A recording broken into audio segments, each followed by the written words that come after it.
नमस्कार साथियों, एक बार आपका फिर से इलाहाबाद कैंपस कोचिंग के डिजिटल प्लेटफॉर्म पर स्वागत है। साथियों, हमारी टीम के द्वारा आपके लिए प्रतिदिन आईएएस और पीसीएस अन्य प्रतियोगी परीक्षाओं में पूछे जाने वाले जो जीएस के प्रश्न हैं वो लेकर के आया जाता है। इसी ही कड़ी में आज हम आप लोगों के सामने इकोनॉमिक्स के कुछ महत्वपूर्ण प्रश्नों को लेकर के उपस्थित हैं। और इकोनॉमिक्स के ये जो प्रश्न हैं ये आगामी जो पीसीएस 2025 का एग्जाम है या और भी जो अदर स्टेट के एग्जाम है या सेंट्रल गवर्नमेंट के जितने भी एग्जाम हैं अन्य प्रतियोगी परीक्षाओं के लिए ये जो क्वेश्चन है ये सभी समान रूप से उपयोगी हैं। तो चलिए हम लोग शुरू करते हैं। आज का क्वेश्चन ये रहा आपका पहला क्वेश्चन आपके सामने। ये पहला क्वेश्चन है, कह रहा है मानव विकास रिपोर्ट 2025 के संदर्भ में विचार करें। मानव विकास रिपोर्ट 2025 के संदर्भ में विचार करें। क्या विचार करना है? इसमें देखिए चार ऑप्शन दिया है। कह रहा है भारत का जो जीडीपी का मूल्य है 0.865% है, 685% है। दूसरा है भारत का जीवन प्रत्याशा 72 वर्ष है। फिर है भारत की एफडीआई में जो रैंक है 133वीं रैंक है। ध्यान रखिएगा ये जो है 133वीं रैंक नहीं है, ये तो सही है आपका, ये भी आपका सही है। 133वीं नहीं है बल्कि 130वीं रैंक है। इसका मतलब ये वाला ऑप्शन आपका गलत हो गया। फिर क्या लैंगिक असमानता सूचकांक में 102वां स्थान है, ये भी सही है। इसका मतलब ये सही है। तो साथियों ध्यान रखिएगा जो मानव विकास रिपोर्ट है ये प्रत्येक वर्ष कौन सी संस्था जारी करती है? UNDP United Nations Development Programme के द्वारा जारी किया जाता है। इस सूचकांक को तैयार करने का श्रेय महबूब हक को जाता है। और ध्यान रखें ये भारत ही नहीं बल्कि पूरे विश्व में मानव विकास के लिए एक अच्छा मापक माना जाता है। तो इस ऑप्शन को हम लोग देख लें। इस ऑप्शन के अनुसार देखें तो पहला सही है, दूसरा सही है और फिर चौथा सही है। इस आधार पर जो ऑप्शन आपका बन रहा है तो पहला, दूसरा और चौथा ये सी वाला आपका आंसर सही है। तो ये आपका ये वाला आंसर सही होगा। तो सी वाला आपका आंसर सही होगा। तो ये रहा आपका क्वेश्चन। चलिए अगला क्वेश्चन हम लोग देखते हैं। अगला क्वेश्चन हम लोग लेते हैं। ये कह रहा है भारत में सर्वाधिक प्रति व्यक्ति आय वाला राज्य कौन सा है? भारत में सर्वाधिक प्रति व्यक्ति आय पर कैपिटा इनकम किस राज्य की सबसे ज्यादा है? अगर यहाँ पे पर कैपिटा इनकम की हम बात करें तो यहाँ पे ध्यान रखें ये सिक्किम दे रहा है, गोवा दे रहा है, दिल्ली दे रहा है, पुडुचेरी। और ध्यान रखें 2024 और 25 का जो रिपोर्ट है उसके अनुसार अगर देखें तो सबसे ज्यादा प्रति व्यक्ति आय है सिक्किम की। किसकी है? सिक्किम की। तो ये सिक्किम आपका आंसर सही होगा। इस सिक्किम की जो प्रति व्यक्ति आय है ये 5,92,000 से ऊपर है। जबकि यहाँ पे ध्यान देखेंगे गोवा की जो प्रति व्यक्ति आय है ये जो है 4 लाख से ऊपर है। बहरहाल पहले स्थान पर सबसे ज्यादा इसकी प्रति व्यक्ति आय है, दूसरे स्थान पर इसकी है। हालांकि 2-3-4 साल पहले गोवा की प्रति व्यक्ति आय सबसे ज्यादा हुआ करती थी, लेकिन अब गोवा नहीं, कौन है? सिक्किम है। फिर दिल्ली है तीसरे स्थान पर प्रति व्यक्ति आय के मामले में, और चंडीगढ़ क्या है प्रति व्यक्ति आय के मामले में चौथे स्थान पर है। तो अगर यहाँ पे क्रम भी अगर लगाना हो तो आप लगा सकते हैं, ठीक है ना। और केंद्र शासित प्रदेशों में दिल्ली सबसे ज्यादा और राज्यों में सिक्किम, सिक्किम के बाद गोवा है। चलिए अगला क्वेश्चन हम लोग देखते हैं। यह आपके सामने यह क्वेश्चन कह रहा है निम्न में से किस राज्य का शुद्ध घरेलू उत्पाद सबसे अधिक है? यहाँ पे किसी राज्य की जीडीपी के बारे में बात कर रहा है। शुद्ध घरेलू उत्पाद मतलब ग्रॉस डोमेस्टिक प्रोडक्ट, शुद्ध घरेलू उत्पाद की बात कर रहा है, जीडीपी की बात कर रहा है। तो जीडीपी क्या होता है? ध्यान रखिएगा जीडीपी की अगर हम बात करें तो किसी भी देश के आर्थिक भूभाग पर होने वाला कुल उत्पादन उस देश की जीडीपी कहलाती है। अगर हम भारत की बात करें तो भारत में कई राज्य हैं। देखिए जैसे यहाँ पे आपका उत्तर प्रदेश है, यहाँ पे आपका महाराष्ट्र है। तो इस भारत की भूमि में जितने भी राज्य हैं उन राज्यों में सबसे ज्यादा जीडीपी किस राज्य की है? तो सबसे ज्यादा जीडीपी की अगर हम बात करें तो महाराष्ट्र की जीडीपी सबसे ज्यादा है। तो सही आंसर आपका होगा महाराष्ट्र। जीडीपी की दृष्टि से देश में पहले स्थान पर कौन है राज्य के में? तो महाराष्ट्र है, ये पहले स्थान पर। और दूसरे स्थान पर जीडीपी के मामले में आपका तमिलनाडु, तीसरे स्थान पर जीडीपी के मामले में आपका कर्नाटक है, और चौथे स्थान पर जीडीपी के मामले में आपका उत्तर प्रदेश है। तो उत्तर प्रदेश देश में जीडीपी की दृष्टि से किस स्थान पर है? तो ध्यान रखिएगा ये चौथे स्थान पर है। चलिए इस तरीके से एक क्वेश्चन आप लोगों के लिए बहुत ही महत्वपूर्ण है, यूपी स्पेशल में भी आ सकता है। चलिए अगला क्वेश्चन हम लोग देखते हैं। ये रहा आपके सामने। क्वेश्चन कह रहा है जीडीपी में सर्वाधिक वृद्धि दर 2024-25 में किस राज्य की सबसे ज्यादा थी? जीडीपी की वृद्धि दर सबसे ज्यादा किस राज्य की थी? ध्यान रखिए, एक क्वेश्चन बार बार क्वेश्चन पूछा जाता है। तो ध्यान रखिए 2025 का एग्जाम होने जा रहा है, तो ठीक है ना, आने वाले जो भी एग्जाम है, ठीक है ना, उनमें क्वेश्चन पूछा जाएगा। ठीक है ना, क्या पूछा जाएगा? सबसे ज्यादा जीडीपी की वृद्धि दर किस राज्य की थी? तो ध्यान रखें, यहाँ पे सबसे ज्यादा जीडीपी की वृद्धि दर वैसे तो थी चंडीगढ़ की, लेकिन चंडीगढ़ यहाँ पे राज्य नहीं है, बल्कि क्या है, एक केंद्र शासित प्रदेश है। यहाँ पे राज्य के रूप में तेलंगाना दिखाई देता है। ठीक है ना, तो सबसे ज्यादा जीडीपी की वृद्धि दर राज्य की बात करें तो तेलंगाना, ठीक है ना, और राज्य ना कहा जाए तो छत्तीसगढ़ या चंडीगढ़ भी यहाँ पे सही आंसर होगा। दूसरा अगर देखें जीडीपी की वृद्धि दर सबसे ज्यादा अगर तेलंगाना ना दिया हो तो जम्मू कश्मीर। पूर्वोत्तर अगर हम बात करें या उत्तर या पहाड़ी राज्यों की बात करें या उत्तर के राज्यों की बात करें तो जम्मू कश्मीर की जीडीपी की वृद्धि दर तेलंगाना के बाद देश में दूसरे स्थान पर थी। फिर तीसरे स्थान पर आपका असम। पूर्वोत्तर राज्यों में असम था, उत्तर के राज्यों में जम्मू कश्मीर, और पूरे देश में ओवरऑल में तो राज्य की बात करें तो तेलंगाना, और केंद्र शासित प्रदेश और राज्य सब की बात करें तो चंडीगढ़ यहाँ पे सही आंसर होगा। चलिए अगला क्वेश्चन हम लोग देखते हैं। ये रहा आपके सामने जो बहुत ही महत्वपूर्ण क्वेश्चन है साथियों।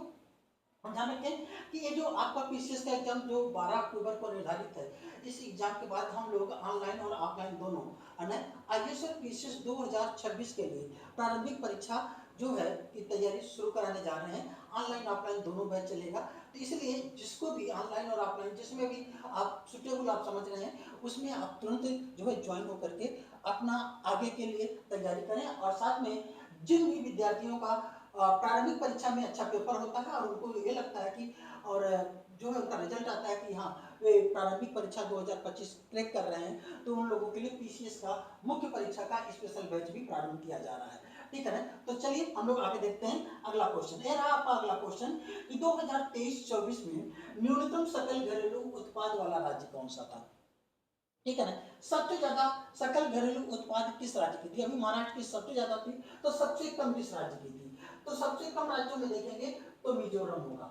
सबसे कम जीडीपी वाला राज्य कौन सा है? मिजोरम पूर्वोत्तर का एक राज्य, छोटा सा राज्य, तो ये है। और उसके बाद जो है थोड़ा सा इससे ज्यादा नीचे से दूसरे स्थान पर कौन है? अरुणाचल प्रदेश, फिर नागालैंड, फिर सिक्किम। आप देख रहे हैं कि पूर्वोत्तर के राज्य हैं जिनकी जीडीपी क्या है, सबसे कम है, छोटे छोटे राज्य, और आर्थिक विकास की संभावनाएं भी बहुत ज्यादा नहीं है। तो चलिए आगे हम लोग देखते हैं अगला क्वेश्चन आपके सामने। ठीक है ना, हम लोग देखेंगे अगला क्वेश्चन क्या रहा है। सौर ऊर्जा से विद्युत उत्पादक देशों में भारत का स्थान कौन सा है?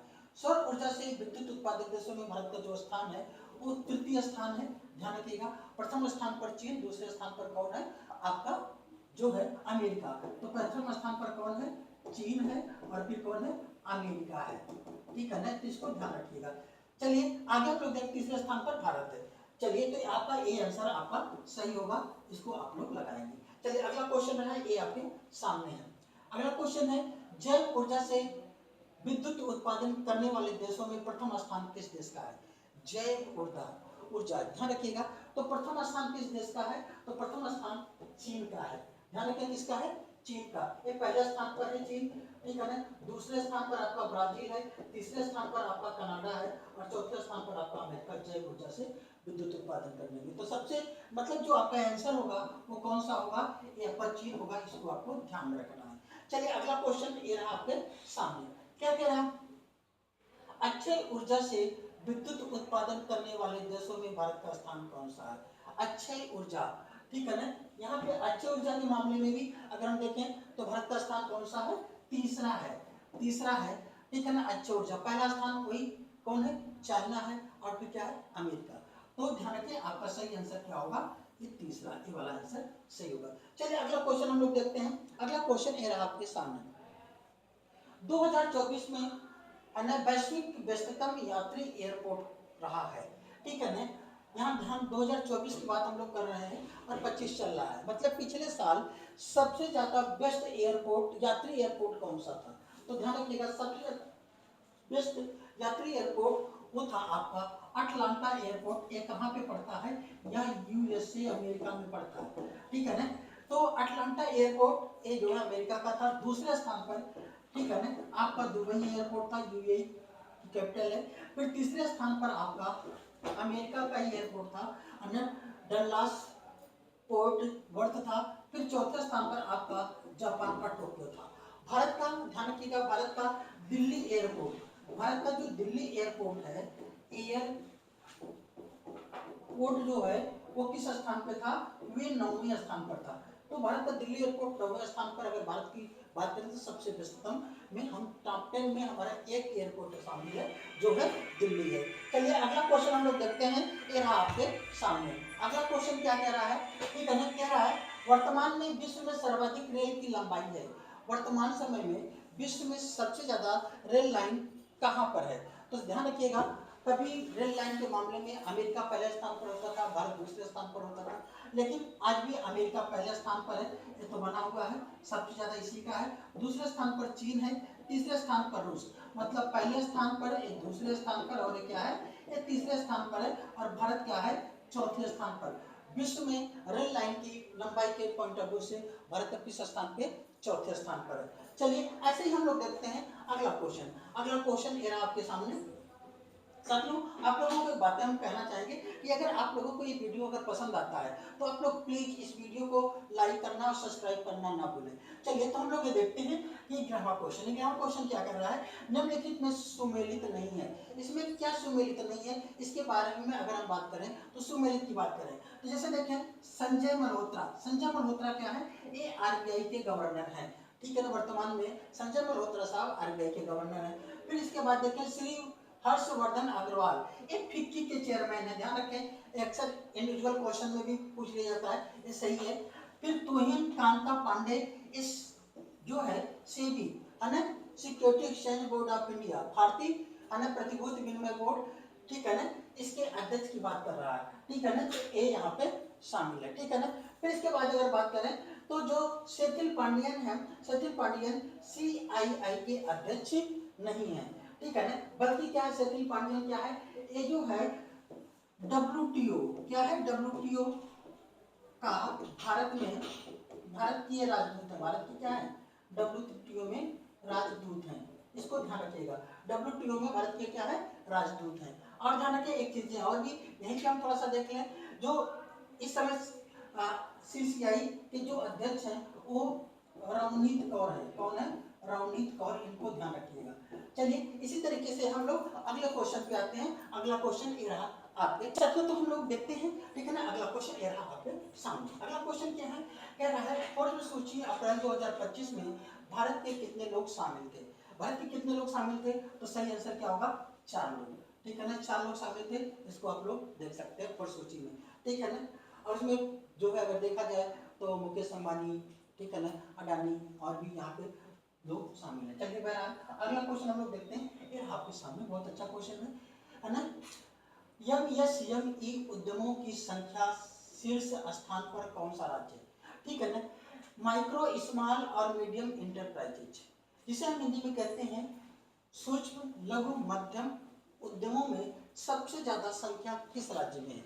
यहाँ पे जो है सूक्ष्म लघु और मध्यम उद्यम की बात कर रहे हैं, तो यहाँ पे सबसे ज्यादा जो पंजीकृत उद्योग हैं वो कहाँ पे है, वह उत्तर प्रदेश में, सबसे ज्यादा कहाँ पे, उत्तर प्रदेश में पहले स्थान पर है पंजीकृत, और दूसरे स्थान पर पंजीकृत के मामले में कहाँ पे, पश्चिम बंगाल, और तीसरे स्थान पर पंजीकृत मामले में कहाँ पे है, तमिलनाडु, और चौथे स्थान पर कहाँ पे है आपका महाराष्ट्र। अगर वैसे उद्योगों की बात करें तो सबसे ज्यादा तो वहाँ पे ये वाला डाटा नहीं होगा, ठीक है ना, तो वहाँ पे आपका महाराष्ट्र होगा। चलिए अगला देख लेते हैं हम लोग। अगला क्वेश्चन है आपके सामने, देश में सर्वाधिक परिचालित सेज की संख्या अन्य किस राज्य में जो है सेज क्या है, सेज ध्यान रखिएगा, SEZ है, special economics zone, special economics zone ये क्या है, जो है किसी भी क्षेत्र में आर्थिक विकास के पॉइंट ऑफ व्यू से विशेष जोन बनाया जाता है, उसके बारे में बात कर रहा है, ठीक है ना। कब आया था, पहली बार 1964 में गुजरात के कांडला में, कांडला से प्रारंभ किया गया था। इस समय सबसे ज्यादा पंजीकृत जो है यहाँ पे जो सेज है वो तमिलनाडु में, तमिलनाडु में कुल इस समय 49 है, कर्नाटक में यहाँ पे देखेंगे यहाँ पे 48 है, यहाँ पे तेलंगाना में देखेंगे तो 38 है, और यहाँ पे महाराष्ट्र में देखेंगे तो 37 है। इस सेजों की संख्या यहाँ पे, तो सबसे ज्यादा अगर हम देखें तो सही आंसर क्या होगा आपका, तमिलनाडु, ये वाला आंसर आपका सही होगा। साथियों अगला क्वेश्चन है आपके सामने, हम लोग देखते हैं क्या है, भारत में शीर्ष सेवा निर्यातक राज्यों में कौन सा है, तो शीर्ष सेवा निर्यातक राज्यों में पहले स्थान पर कौन है, ये आपका गुजरात है ना, सेवागत निर्यात में पहले स्थान पर गुजरात है। फिर महाराष्ट्र, तमिलनाडु और फिर क्या है कर्नाटक है। इसको ध्यान रखिएगा। चलिए अगला क्वेश्चन ये आपके सामने क्या है, बजट 2025-26 में विकास के इंजनों में शामिल नहीं है।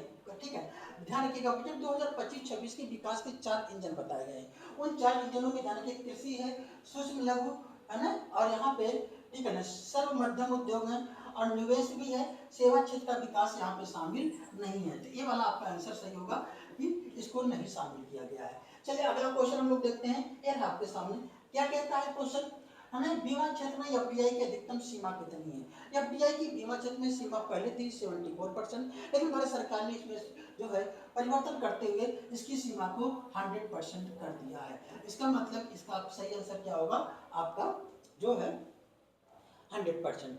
चलिए ऐसे ही अगला क्वेश्चन हम लोग देखते हैं, है ना। अगला क्वेश्चन क्या है, अगला क्वेश्चन ये आपके सामने ये कह रहा है कि इसमें कौन सा सुमेलित नहीं। बहुत अच्छा क्वेश्चन है। कोशिश की गई है कि अगर आपके एग्जाम में यहाँ से क्वेश्चन अगर आए तो एक ही क्वेश्चन को समझ लीजिए, आपके कई क्वेश्चन यहाँ से सही हो सकते हैं। कह रहा है 2024-25 में ठीक है ना कौन सा जो है बजट घाटे को दिया गया है। 4 प्रकार के जो है बजट घाटे होती है, उससे प्रदर्शित किया जाता है बजट को घाटे को। ठीक है ना, जैसे राजस्व घाटा, राजस्व घाटा 2024-25 में एक ध्यान रखिएगा इतना था, ये तो सही है। यहाँ पे भी देखेंगे इसमें भी इतना था, ठीक है, ये भी सुमेलित है, इसमें भी इतना था, ये भी सुमेलित है, और इसमें इतना नहीं था, ये सुमेलित नहीं है। तो कितना था ध्यान रखिएगा, जो प्रभावी राजस्व घाटा था वो 1.0 था। कितना था 1.0। तो ये वाला आपको ध्यान में रखना, इतना था लेकिन इतना नहीं था। तो इसमें सही आंसर क्या होगा, ये वाला आंसर सही होगा। तो इस वाले को आपको लगाना है कि ये सुमेलित नहीं है, बाकी सभी क्या है सुमेलित है। बहरहाल इसी से संबंधित अगला क्वेश्चन भी है। इस क्वेश्चन में देखिएगा, इसमें 25-26 का पूछा है। 25-26 का मतलब उसमें तो प्राप्त किया गया था 25-26 का बजट घाटा। देखिए राजकोषीय घाटा ठीक है 4.8 था, ठीक है, उसको कम करके है ना इसको क्या है 4.4 करने का लक्ष्य रखा है। ये राजस्व घाटा उसको कम करके 1.5%, फिर ऐसे ही प्राथमिक घाटे को ठीक है ना कम करके 0.8 करने का लक्ष्य रखा गया था, और प्रभावी राजस्व घाटे को कम करके 0.3 करने का लक्ष्य रखा गया था, जबकि ये जो है 2024-25 के बजट में प्राप्त किया गया था। इसका मतलब यही वाला आपका आंसर होगा। तो इसको भी आप लोग भी भूलेंगे नहीं और इसका आंसर आप लोग सही देंगे। चलिए अगला क्वेश्चन हम लोग देखते हैं। यहाँ आपके सामने साथी बात आप लोगों से कहना चाहेंगे, अगर यदि आपको ये वीडियो अच्छी लगती है तो प्लीज आप इसे और भी अधिक शेयर करें, और भी जो है इसे अधिक से अधिक लाइक करें, सब्सक्राइब करें, और ध्यान रखें और अधिक से अधिक लोगों के बीच में इसे शेयर करना ना भूलें। चलिए ये रहा हमारा अगला क्वेश्चन आपके सामने, इसे आपको ध्यान में रखना है। क्या है, बजट 2025-26 में सर्वाधिक व्यय किन मदों पर किया गया है। सबसे ज्यादा व्यय इनमें से किन मदों पर किया गया है। तो यहाँ पे अगर सबसे ज्यादा व्यय की बात करें परिवहन, रक्षा, सब्सिडी और पेंशन को लेकर के, तो सबसे ज्यादा व्यय रक्षा पर किया गया है। तो ये ध्यान रखिएगा, ऐसे ऑप्शन आते हैं तो आपको रक्षा पे लगाना है। चलिए ऐसा ही क्वेश्चन एक और भी ले लेते हैं। ये कह रहा है कि बजट 2025-26 में सर्वाधिक व्यय की मद थी, कौन थी है, ठीक है ना। तो यहाँ पे ध्यान रखिएगा, यहाँ पे सबसे ज्यादा व्यय कीमत थी वो थी ऊर्जा थी। तो यहाँ पे आप ऊर्जा लगाएंगे और वहां पे क्या लगाएंगे, पिछले क्वेश्चन में आप रक्षा लगाएंगे। चलिए अगला क्वेश्चन हम देखते हैं। ये आपके सामने ये कह रहा है कि बहुत अच्छा क्वेश्चन है, ध्यान रखें। 2025-26 में आय की मदों में घटता क्रम है, ठीक है ना। सबसे ज्यादा ध्यान रखें, सरकार को बजट में आय कहाँ से प्राप्त होता है। दो तरीके, एक कर राजस्व होता है, दूसरा गैर कर राजस्व होता है। अरे कर राजस्व का सबसे ज्यादा योगदान, लगभग 65% योगदान केवल कर राजस्व का योगदान है, ठीक है ना। इसमें भी सबसे ज्यादा अगर देखें तो बजट में किसका योगदान है, ये देख रहे हैं जो आयकर का है 22% अकेले इसका है। फिर जीएसटी देखेंगे, इसका लगभग 18% है। निगम कर का देखेंगे लगभग 17% है। सॉरी ये आपको 20 लग सकते हैं, ठीक है ना। चलिए दूसरे यहाँ पे ये 5% है। इस तरीके से आप देखेंगे तो यहाँ पे सबसे ज्यादा इसका है, फिर इसका है, फिर इसका है और फिर इसका है। तो इसमें सही आंसर क्या हो जाएगा आपका, ए वाला आंसर सही होगा। तो इस वाले आंसर को आप लोग क्या करेंगे, सही लगाएंगे। तो ध्यान रखिएगा ए वाला आपका, ए वाला आंसर आपका सही होगा। चलिए अगला क्वेश्चन हम लोग देखते हैं। अगला क्वेश्चन रहा ये आपके सामने, क्या कह रहा है, बजट 2025-26 में व्यय की मदद घटते क्रम में, व्यय की मदद क्या है घटते क्रम में, ठीक है ना। सबसे ज्यादा व्यय किस क्षेत्र पर किया गया है। तो ध्यान रखिएगा, कर एवं शुल्क का हिस्सा, ठीक है ना, लगभग 22% यहाँ पे है, कितना है 22। फिर ब्याज अदायगी कितना है, लगभग 20% इसमें खर्च किया जाता है। केंद्रीय क्षेत्रीय योजनाओं पर लगभग कितना है 16%। फिर रक्षा पर व्यय लगभग 8%। ठीक है ना। अगर आप इसको मिलाकर के देखें तो आपको पहला वाला आंसर ही क्या होगा, सही होगा। तो ये वाला आपका आंसर सही है, तो पहला वाला आंसर आपका सही है। साथियों इसको आप लोग ऐसे ही करने की कोशिश करेंगे। चलिए अगला क्वेश्चन हम लोग देख लेते हैं। अगला क्वेश्चन ये आपके सामने, दलहन आत्मनिर्भरता अभियान में शामिल नहीं है। ध्यान रखिएगा, अभी बजट 2025-26 में भारत सरकार के द्वारा है ना दलहन के क्षेत्र में भारत को आत्मनिर्भर बनाने के लिए है ना 2019-20 तक एक अभियान चलाया गया जिसे दलहन आत्मनिर्भरता अभियान कहा जाता है। इसमें 3 प्रकार के दालों को शामिल किया गया है। वो दालें हैं तुअर, तुअर का मतलब अरहर होता है, ये भी शामिल है, उड़द भी शामिल है, मसूर भी शामिल है। तो कौन शामिल नहीं इस पर ध्यान रखना है। तो ध्यान रखिए कौन शामिल नहीं है, तो चना इसमें शामिल नहीं होगा। तो इसमें सही आंसर क्या होगा, आपका डी वाला आपका आंसर सही होगा। तो साथियों ऐसे ही आपको जो है ध्यान रखना है, क्वेश्चन को सही करते हुए चलना है। अगला क्वेश्चन है आपके सामने, वित्त मंत्रालय के मुख्य आर्थिक सलाहकार कौन है। तो वित्त मंत्रालय के मुख्य आर्थिक सलाहकार ये हैं के अनंत नागेश्वरम। के अनंत नागेश्वरम एक वित्त मंत्रालय के है ना आर्थिक सलाहकार हैं। तो इनको आप लोग भूलेंगे नहीं, ये जो है महत्वपूर्ण व्यक्ति है, बजट आदि को बनाने में यही महत्वपूर्ण भूमिका निभाते हैं। चलिए साथियों अगला क्वेश्चन हम लोग देखते हैं। ठीक है, कह रहा है वक्ष संशोधन विधेयक 2025 का नाम बदलकर एकीकृत वक्ष प्रबंधन सशक्तिकरण दक्षता और विकास मतलब उम्मीद, ठीक है ना, उम्मीद अधिनियम कर दिया गया है ना, कर दिया गया है। ठीक है, ये बातें तो ध्यान रखिएगा। अगर ये कहा जाए कि वक्ष संशोधन विधेयक 2025 का नाम बदल करके क्या कर दिया गया, तो उम्मीद अधिनियम कर दिया गया। ठीक है ना। ये कह रहा है कि इसके अध्यक्ष कौन थे। ठीक है ना, इससे संबंधित जो अध्यक्ष थे वो ध्यान रखिएगा जगदम्बिका पाल थे, जगदम्बिका पाल। ठीक है ना, इससे संबंधित एक समिति बनाई गई थी वक्ष संशोधन विधेयक 2025 से, उसके अध्यक्ष कौन थे, जगदम्बिका पाल। चलिए अगला क्वेश्चन हम लोग देखते हैं, ये आपके सामने ये कह रहा है वैश्विक नेटवर्क तत्परता सूचकांक 2025 में भारत के संदर्भ में कौन सा सत्य नहीं है। ध्यान रखिएगा, वैश्विक नेटवर्क तत्परता सूचकांक में भारत का स्थान 36वां है। ये तो बात सही है, इसका मतलब पहला वाला ऑप्शन सही हो गया। ठीक है ना। फिर कह रहा है भारत अनुसंधान एवं विकास के मामले में तीसरे स्थान पर है। जी हाँ, अनुसंधान और विकास के मामले में भारत है, ठीक है ना, चीन अमेरिका के बाद विश्व में तीसरे स्थान पर है। भारत मानव पूंजी के मामले में 113वें स्थान पर है। ठीक है ना, ये भी सही है। औद्योगिक क्षमता की दृष्टि से भारत 100वें स्थान पर है। नहीं, दिस इज रॉन्ग। भारत औद्योगिक क्षमता के मामले में भारत विश्व में 100वें नहीं बल्कि 10वें स्थान पर है। विश्व में औद्योगिक जो है देशों की दृष्टि से भारत किस स्थान पर है, तो 10वें स्थान पर है। तो ये वाला ऑप्शन गलत हो गया। तो पूछ रहा है कि कौन सत्य नहीं है, तो यही वाला सत्य नहीं है, बाकी सभी सत्य हैं। ठीक है ना, बाकी सभी सही हैं, सब सत्य हैं, बाकी ये सत्य नहीं है। चलिए अगला क्वेश्चन हम लोग देखते हैं, ये रहा आपके सामने। कुछ प्रश्न क्या है, रायसीना डायलॉग 2025 के संदर्भ में सत्य नहीं है। क्या सत्य नहीं भाई, देख लीजिए। इसकी शुरुआत विदेश मंत्रालय के द्वारा 2016 में की गई। जी हाँ, इसकी शुरुआत विदेश मंत्रालय के द्वारा की गई, 2016 में की गई। फिर कह रहा है कि 17 से 19 मार्च 2025 के बीच दिल्ली में आयोजित इस सम्मेलन के मुख्य अतिथि माननीय क्रिस्टोफर लक्सन थे। ये भी ध्यान रखिएगा, क्रिस्टोफर लक्सन इसके क्या थे, अध्यक्ष बनाए गए थे। इसकी जो थीम थी काल चक्र जनशक्ति और ग्रह, ये भी सही है, ये भी सही था। ठीक है, यह सम्मेलन 2025 में बंगलुरु में आयोजित किया गया। जी नहीं, अभी हमने यहाँ पे देखिए, आप इसी को देख लीजिए बी वाले ऑप्शन को, कि 2025 में दिल्ली में आयोजित किया गया।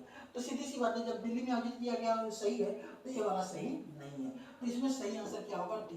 यही सत्य नहीं है, बाकी सभी क्या है, सत्य हैं। और इस आधार पर आपको डी वाला आंसर आपको टिक करना है। चलिए अगला क्वेश्चन हम लोग देखते हैं, ये रहा आपके सामने। क्या है क्वेश्चन, कह रहा है कि ग्रीन वेस्ट है ना श्री प्रोसेसिंग प्लांट स्थापित करने वाला भारत जो है का प्रथम शहर है। तो प्रथम शहर आपका इंदौर है। प्रथम शहर कौन है, इंदौर है, इसको आपको ध्यान में रखना है। चलिए अगला क्वेश्चन ये रहा आपके सामने, वेटलैंड सिटी प्रमाणन में भारत के किन शहरों को आर्द्रभूमि शहर के रूप में सम्मिलित किया गया है। वेटलैंड सिटी के रूप में ध्यान रखिएगा, किसको शहर शामिल किया गया है, ये आपका इंदौर और उदयपुर, इंदौर और उदयपुर को यहाँ पे सम्मिलित किया गया है। ध्यान रखें 2025 में साथियों इस तरीके से आपको ठीक है 30 क्वेश्चन के प्रत्येक दिन की श्रृंखला में आज का जो कंप्लीट हुआ।